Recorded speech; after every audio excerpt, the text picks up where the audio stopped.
Assalamu alaikum, bonjour.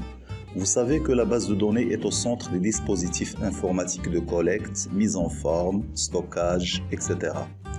À cet effet, la vidéo d'aujourd'hui va vous permettre de savoir comment modéliser, concevoir et créer une base de données. كما هو معلوم la base de données تتشكل الأساس لكل تطبيق، يعني la fondation. فإذا كانت القاعدة ديال المعلومات يعني la base de données مصيبة بشكل خاطئ، فكل ما سيأتي بعدها سيكون كذلك مبني على العشوائية، وبالتالي هذا الفيديو سيجعلنا قادرين على تصميم يعني concevoir une base de données d'une façon scientifique بطريقة علمية.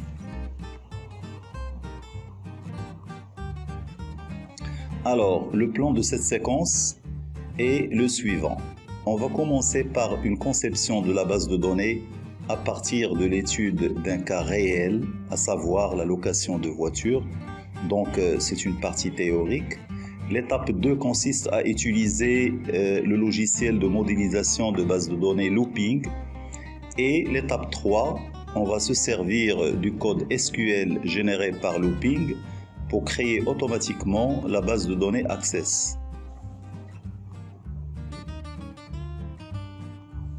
بالنسبة للمراحل التي سنتبعها في هذا الفيديو هي كالتالي. في الأول سنحاول أن ننجز تصميم يعني une conception de la base de données، وستكون هذه المرحلة نظرية. المرحلة الثانية سنستعمل le logiciel Looping لإنجاز التصميم، c'est-à-dire qu'on va utiliser le logiciel Looping pour concevoir cette base de données. المرحلة الثالثة سنعتمد على le code SQL généré par l'application Looping باش نقوموا بالإنجاز ديال la base de données Access d'une façon بطريقة اللي هي سهلة.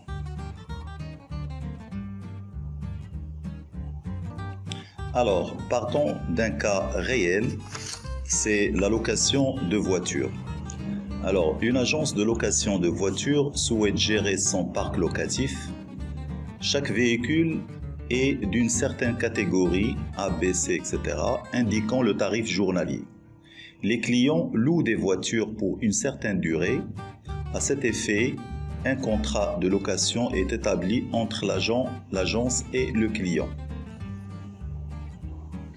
Vous voyez à droite un exemplaire du contrat. C'est le contrat de location avec toutes les données nécessaires, à savoir les coordonnées du client, le numéro de contrat, le type de véhicule, etc. الحالة التي سنقوم بدراستها هي حالة منبثقة من الواقع وتتعلق بكراء السيارات. لدينا نص في الأعلى يصف لنا كيف تتم عملية تطبيق الكراء، وفي اليمين هناك عقد للكراء يتضمن مجموعة من المعطيات كالاسم الزبون، le nom du client، رقم رخصة السياقة، العنوان إلى غير ذلك. Question: quelle est la base de données qui correspond à ce cas? السؤال: شنو هي la base de données التي سنعتمدها لتدبير هذه الكراء السيارات؟ Pour répondre à cette question, on doit regrouper les données par objet ou entité. Quels sont alors ces objets? Il y a d'abord l'objet client. إلا بغينا نجاوبوا على هذا السؤال خصنا نديروا لو regroupement ديال les données plutôt، نقوموا بتجميع المعلومات على حساب les objets اللي عندنا في لو كا. Alors السؤال: ما هي هاد les objets اللي عندنا في هاد لو كا؟ أولاً عندنا l'objet client. Nous avons également un deuxième objet qui est le contrat. Donc toutes les données du contrat sont regroupées sous une forme. Et le troisième objet qu'on peut distinguer, c'est l'objet voiture. Donc vous voyez que les données sont regroupées par objet, c'est-à-dire chaque objet possède ses propres caractéristiques. بمعنى المعلومات تم تجميعها حسب لوبجي وعزلوها حسب نفس لوبجي. Donc مثلا le client عنده le nom, le prénom, l'adresse, etc. Donc ce sont les caractéristiques du client. La voiture également, la marque, l'immatriculation, etc. Même chose pour le contrat. Alors ces objets-là, on les appelle entités. Les caractéristiques de l'objet ou المميزات نتاع l'objet تسمى les attributs ou propriétés. Et chaque objet possède ce qu'on appelle une clé primaire. Le client a le numéro de client. Pour la voiture, on a l'immatriculation. Pour le contrat, nous avons le numéro de contrat. La clé primaire est unique, c'est-à-dire on ne peut pas donner le même numéro à deux clients différents. Donc chaque client possède un numéro unique. Même chose pour la voiture. Chaque voiture possède une immatriculation unique. Alors, deuxième question, Souel Tani, quelles sont les relations qui existent entre ces objets? Donc, on peut distinguer déjà une relation. Donc, c'est le client qui va signer le contrat. Donc, il y a une relation entre le client et le contrat. هناك علاقة ما بين le client et le contrat. Parce que le client, c'est lui qui va le contrat. Donc, il y a une relation. Cette relation s'appelle l'association. Deuxième relation qu'on a, c'est la relation entre le contrat et la voiture. Donc, on dit le contrat concerne la voiture telle. Donc, il y a une relation entre le contrat et la voiture. La question suivante, le minimum de contrat signé par un client, c'est-à-dire un client, le minimum de contrat qu'il peut signer. La réponse, c'est un contrat. La question suivante, le maximum de contrats signés par un client. Donc un client peut louer plusieurs voitures. Donc le maximum de voitures louées par un client, c'est plusieurs. Dans ce cas, qu'est-ce qu'on va mettre? On va mettre N. N, ça signifie plusieurs. Alors, un N, ça s'appelle cardinalité. Cardinalité. La question suivante, un contrat est signé par le minimum de clients, c'est-à-dire quel est le minimum de clients qui peuvent signer le contrat. Donc il y a, la réponse c'est un client. Autrement dit, le contrat est signé par un client. Une autre question, le maximum de contrats, le maximum de clients qui peuvent signer le contrat. Donc le maximum c'est 1, c'est-à-dire qu'on ne peut pas trouver un contrat signé par plusieurs clients. Donc on va mettre 1. Ensuite, le minimum de fois qu'une voiture peut être louée. Donc la réponse c'est une fois. Et le maximum de fois qu'on peut louer une voiture, c'est plusieurs, c'est-à-dire une voiture peut être louée plusieurs fois. Donc on va mettre N. بمعنى إلا كانت عندنا واحد السيارة شحال عدد المرات أقل عدد المرات اللي يمكن لنا نديرو لها لا لوكاسيون. دونك هو واحد. وشحال يمكن لنا نديرو لا لوكاسيون ديال لا فواتور نقدروا نديروها بليزيور فوا. يعني نديرو لا لوكاسيون بليزيور فوا. Donc on va mettre N. Alors si vous avez un contrat, le minimum de voitures qui peuvent figurer dans le contrat. La réponse, c'est une voiture. Donc, une voiture par contrat. Donc, on va mettre 1. Et si vous avez un contrat, quel est le maximum de voitures qu'on peut mentionner dans le contrat? La réponse, c'est alors 1. C'est-à-dire, dans un contrat, on ne peut pas trouver deux voitures. Une seule voiture. Donc, le maximum, c'est 1. بمعنى إلا كانت عندنا واحد لو كونطرا واحد العقد ديال الكراء شحال يمكن لنا نكتبوا فيه من السياره. دونك الاقل العدد الاقل هي واحد والعدد الاكثر اللي يمكننا نكتبوا فيه هي واحد. دونك واحد. اذا اللي كنلاحظوا ان الجواب عن هذه الاسئله تيجينا من الواقع. يعني اذا اردنا ان نجيب عن السؤال فاننا نعود الى الواقع، يعني ينبثق من الواقع. ما تيمكنش نجاوبوا كوم سا. دونك توجور les réponses à toutes ces questions reflètent la réalité.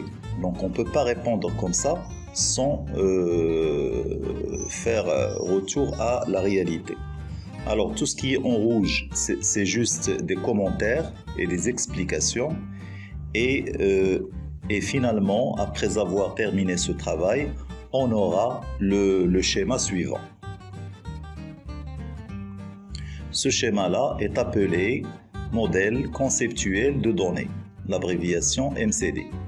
هذا الشيما تنسميوها الموديل كونسيبتويل دو دوني MCD هو اللي غادي نعتمدوا عليه باش نصايبوا لا باز دو دوني ديالنا. C'est ce schéma-là qui sera la base de la création de notre base de données. Alors pour l'étape numéro 2, lancer le logiciel Looping. Le lien pour télécharger ce logiciel se trouve en bas dans la partie description de cette vidéo. Ensuite, choisissez Nouveau.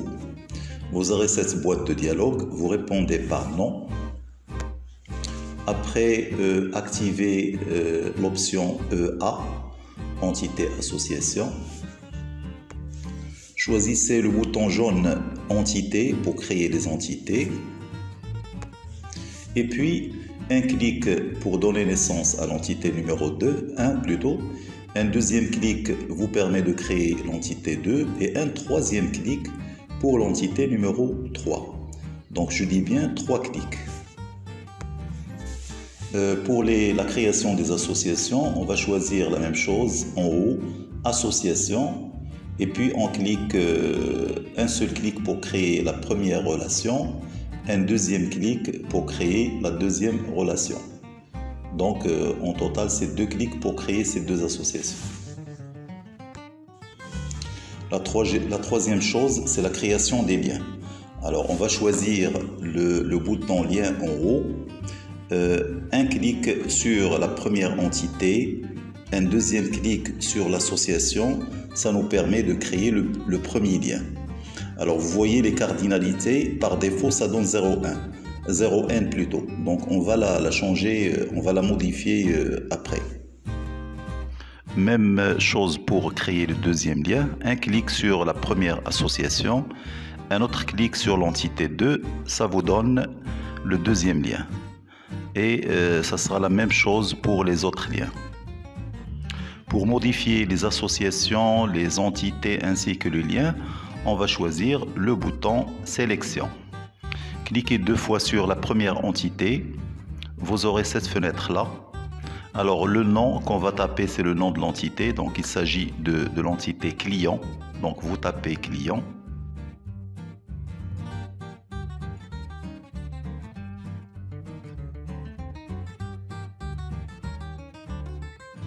Après, on va se servir du bouton ajouter pour créer les propriétés de ce client, c'est-à-dire le numéro de client, le nom, l'adresse, etc. Une fois vous cliquez sur le bouton ajouter, vous aurez cette boîte de dialogue. Donc le nom qu'on va taper, c'est la première caractéristique du client, c'est le numéro de client. Et en bas, vous voyez les types de données. Donc nous avons le type texte, le type numérique, le type date, heure, etc. Donc nous, on va choisir le type par défaut, le type texte. Après, on valide par OK. Pour ajouter le nom du client, on va cliquer également sur Ajouter, le bouton Ajouter. On aura la même chose. Donc on tape le nom du client. Le type de ce client, c'est texte. Donc on va laisser ici texte, c'est déjà sélectionné. Et puis on valide par OK. Et ça sera la même chose pour les autres caractéristiques du client. Toujours, on va se servir de ce bouton, c'est-à-dire le bouton Ajouter. Alors, une fois on termine la saisie des données du client, on va choisir la clé. Donc, la clé dans notre cas, c'est le numéro de client. Donc, on va sélectionner la première ligne, c'est-à-dire le numéro de client, et on va cliquer sur la petite clé en jaune. Et là, vous voyez qu'il s'affiche juste à côté, c'est-à-dire que la clé primaire de l'entité client, c'est le numéro de client. Après, on valide par OK. Et là, vous voyez la création de notre première entité. Donc, ça sera la même chose pour les 2 entités contrat et voiture. Je clique 2 fois sur l'entité 2. On aura cette boîte de dialogue. Je vais taper le nom de l'entité. Donc il s'agit de l'entité contrat. Alors je tape contrat. Je clique sur le bouton ajouter pour ajouter bien sûr le numéro de contrat, la date de contrat et toutes les données nécessaires pour le contrat. Alors la première caractéristique du contrat, c'est le numéro de contrat. Alors je tape numéro de contrat. Le type de données, c'est toujours texte et je valide par OK. Encore une fois, j'utilise le bouton ajouter pour ajouter bien sûr la date de contrat. Alors dans la partie nom, je tape date contrat et là pour le type, je vais changer. Alors le type qu'on va choisir, c'est le type date. Alors là, vous cliquez sur date. Après, vous validez par OK. Une fois les données du contrat sont saisies, on va choisir la clé primaire. Donc la clé primaire dans notre cas, c'est le numéro de contrat. Alors je sélectionne le numéro de contrat, je clique sur la petite clé en jaune. Et vous voyez afficher juste à côté une clé, c'est-à-dire qu'il s'agit de la clé primaire. Je termine toujours par OK. Et là, vous voyez la création de notre deuxième entité. Donc, ça sera la même chose pour créer l'entité voiture. Alors, il faut faire attention au type de données. Par exemple, pour la date, vous allez choisir date pour le type. Pour le kilométrage, par exemple, et tarif par jour, on va choisir numérique.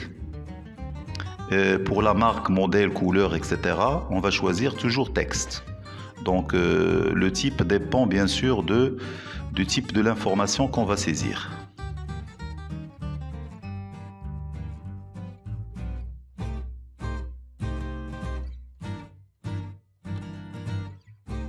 Alors pour modifier les associations, toujours on clique 2 fois sur l'association.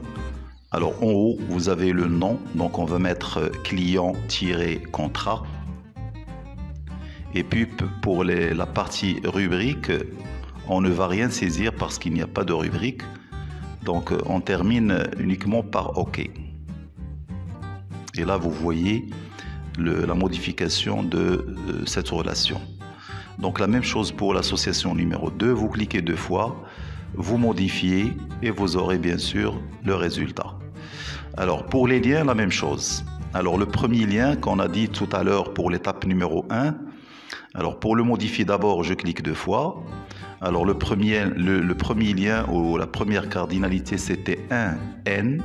Donc choisissez un N, validez par OK. Cliquez 2 fois sur le deuxième lien, donc c'était 1 dans la première étape, donc je choisis 1. Ici, ce lien-là, pardon, alors ce lien-là c'est 1N, alors clique 2 fois, on choisit 1N, et le dernier lien ici c'est 1, donc je clique 2 fois, et je choisis 1. Et finalement, voilà le modèle de notre schéma de base de données. C'est ce qu'on appelle également le modèle conceptuel de données qui a été créé grâce à ce logiciel. Maintenant, on va voir le code SQL qui a été généré automatiquement. Pour cela, vous cliquez sur le bouton juste à droite en haut, fenêtre, et activez Script SQL. Et là, on voit bien sûr le code SQL qui va nous permettre de créer les tables avec le logiciel Access. Alors voilà, c'est terminé pour cette vidéo. Alors ce qui reste pour l'étape pour terminer ce travail-là, c'est la création de la base de données à l'aide de l'Access. Donc l'opération pour la prochaine vidéo, ça consiste à copier ce code-là, le coller, juste le coller, et vous allez voir que la base de données, ça va se créer automatiquement. Voilà, donc merci et à la prochaine vidéo.